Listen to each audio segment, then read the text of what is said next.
بسم الله الرحمن الرحيم halkan waa warsan TV qodobada galab ee telefishinkana waxa kamid noqon doona hadii la idmo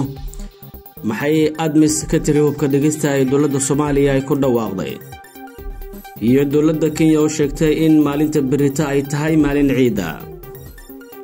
aan ku bilownay taliyaha guud ee ciidanka howlgalka admis ee Soomaaliya ayaa markii ugu horeysay ka hadlay ammaanka hubka dhigista ee ay dhawaan ku dhawaaqday dawladda Soomaaliya kaas oo maalmo ka hor laga dhaqangeliyay magaalada Muqdisho ee caasimadda dalka taliyaha qaybta booliska admis Hillary Siyo-Kano oo maanta shir jirayd ku qabatay xafiiska xalana ayaa sheegtay in wali uusan soo gaarin go'aankaasi isla markaana aysan jirin wax wargelin ah oo ay ka heleen dhanka dawladda federaalka Soomaaliya haweeneydan ayaa intaasi ku dartay in marka ay helaan dukumeentiyada dawladda ee ku cad amarkaasi ay qaadanayaan tallaabada markaasi ku haboon ama doorkooda sidoo kale waxay tilmaantay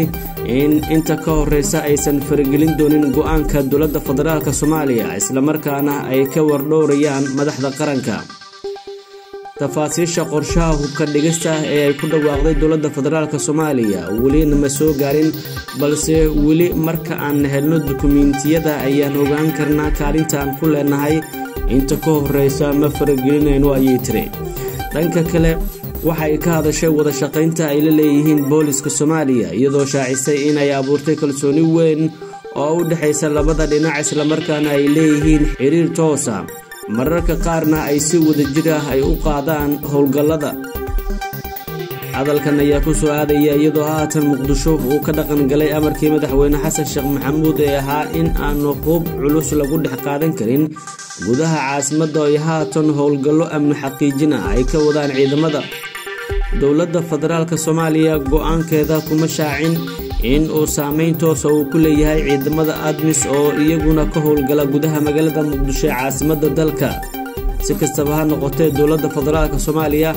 ayaa labadii toddobaad ee u dambeeyay wada qorshayaal cusub oo lagu sugayo amniga magaalada Muqdisho oo haatan qaybo badan oo kamid ah lagu wareejiyay ciidanka booliska qaabka militariga u tababaran ee dhawaan ka yimid gudaha dalka Uganda ugu dambeyntii Kenya ayaa shacabkeeda waxay u sheegtay in maalinta berita ay tahay maalin ciid ah xilli dalalka islaamku aysan wali isku raacin in ay beri tahay ciid wasaaradda arrimaha gudaha ee Kenya ayaa fasaxday dadweynaha maalinta Jimcada beri ah si ay u xusaan ama ugu dabaaldegaan maalinta barakeysan ee Ciidul Fidriga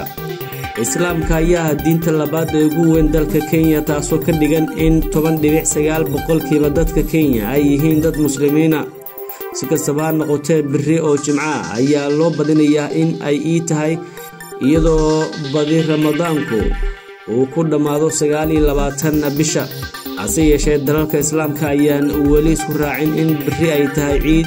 iyadoo sidoo kale ay ku xiran tahay natiijada aragtida bisha Shawaal dawladda Sacuudiga ayaa galabta isku diyaarinaysa in ay raadiso bisha Shawaal sida lagu yiri qoraal kooban oo lagu soo qoray bogga Haramayn Shariifeyn wararkii wanaag inta